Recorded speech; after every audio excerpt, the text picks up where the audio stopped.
Gagawa po tayo ngayon ng training handy tool, serve as shuttle feeding tube.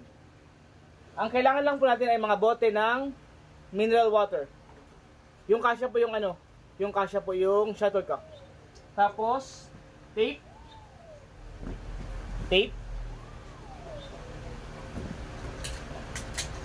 gunting at saka cutter.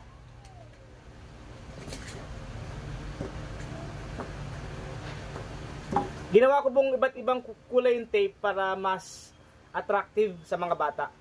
Para mas buhay tingnan at saka mas mas colorful. Para mas pagkasi sa mga bata, na-attract sila sa matitingkad na kulay. Mas gaganahan silang mag-training. Tapos kunwari, meron silang favorite color. Yun yung pipiliin nilang tube na gagamitin na pang-feed sa kanila. Ngayon, sisimulan natin yung paggawa ng training handy tool. Serve as machine shuttlecock holder. Ang unang gagawin natin ay ikakat lang natin yung bote. Ikakat natin dito, yung maliit lang, yung kasya lang yung shuttlecock. Huwag sobrang laki dahil pag sobrang laki mahuhulog yung shuttle. Parang ganito lang po, nagkat na ako kanina. Maliit lang dapat yung butas. Nagkat na ako kanina ng marami. Bago ako mag-start ng video, meron akong kinat. Tapos ngayon, maggagawa ko ng sample.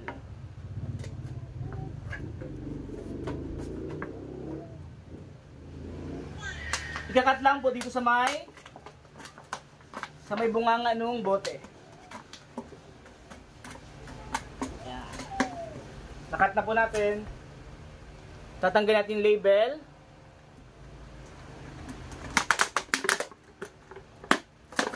Tapos, yung ilalim naman ng bote, ikakat din natin. Dito ko siya ikakat. Yung malaki para medyo malawak siya.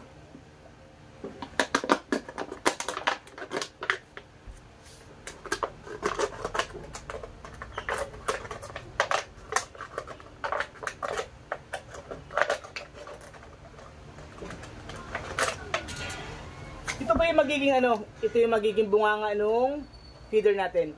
Dito lalabas yung ulo ng shuttlecock. Tapos yung mga susunod na bote, dapat ay malaki na po yung butas niya. Parang ganito. Malaki na yung butas niya. Ang maliit lang po ay yung unang tube. Tapos yun, pagpapatong-patungin lang natin siya.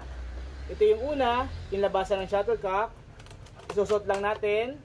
Kasunod, suot ulit. Yan.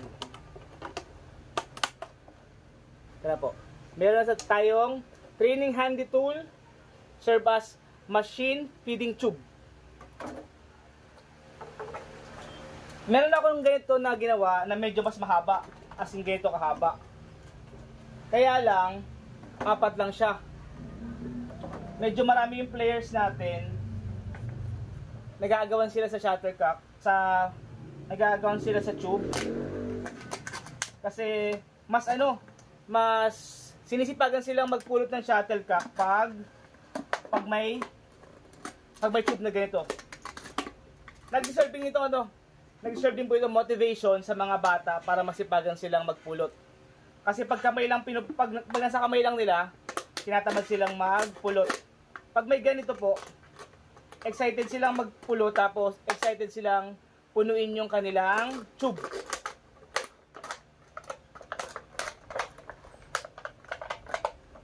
Ito po yung isang way for motivating pupils, motivating children, at saka motivating players. Para masipagan silang magpulot ng shuttlecock. Pwede nyo po siyang gayahin sa mga bahay nyo pag meron kayong mga bote.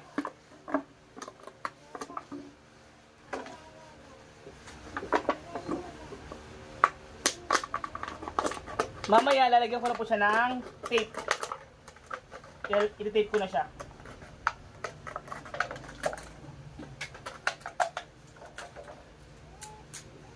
Natapos ko na po yung 3. Isusot ko na siya para humaba.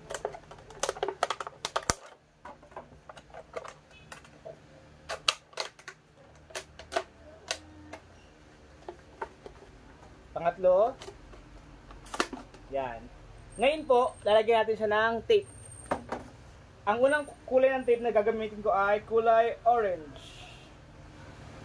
Para mas attractive sa mga players.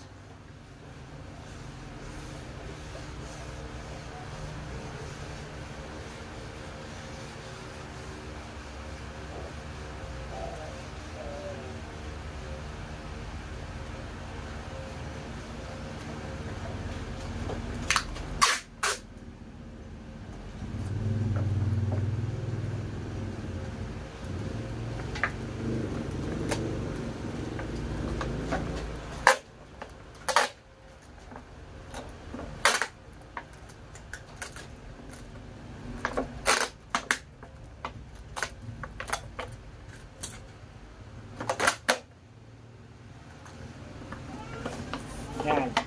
Lagyan na po natin ng tape, yung pinakang dugtungan niya. Hindi na.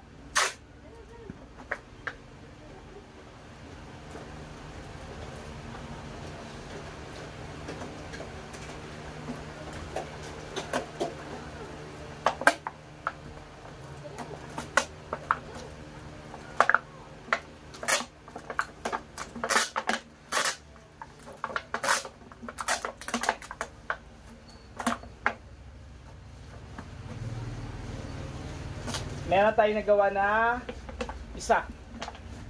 Mamaya po ito medyo ikakat ko lang to, medyo ipa-polish natin para hindi siya makasugat sa layers. Ito yung orange. Next natin ay color blue.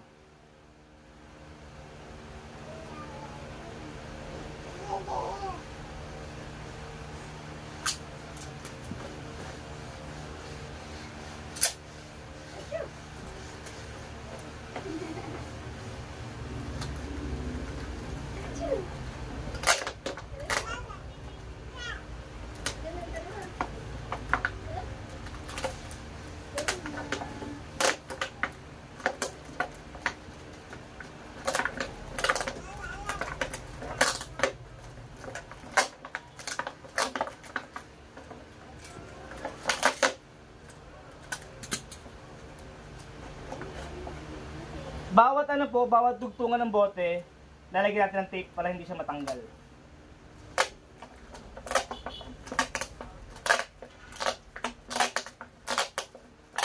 Shout out po kay Kuya Prince, bagong ligo po siya ngayon. Nandito po si Kuya Prince, bagong ligo po siya. Yan, dalawang bote, dalawang tune na po nagamit natin. Next natin ay colored yellow.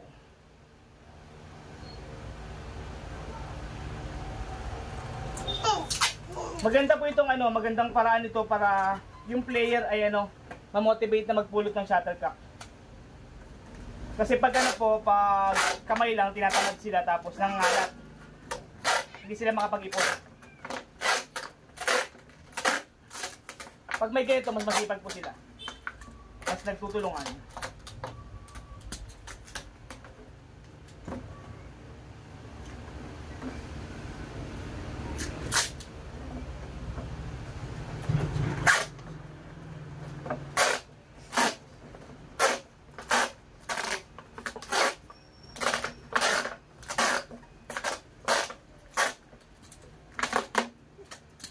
Meron na po tayong tatlo. Orange, red, and yellow. Next natin, itong last nating bote, gagawin natin combination ng 3 colors. Para mas ano siya, para may difference.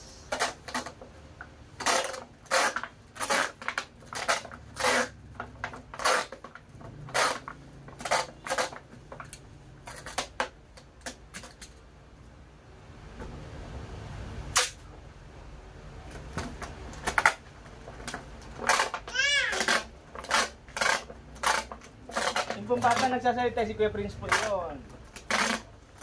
Bagong ligo po si Kuya Prince. Yan.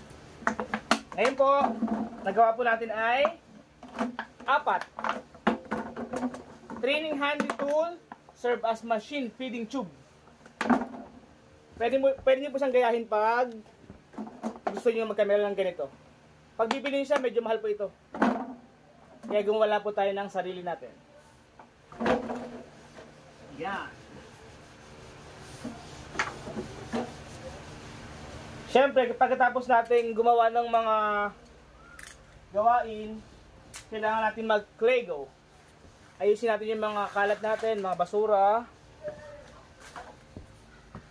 Ayan.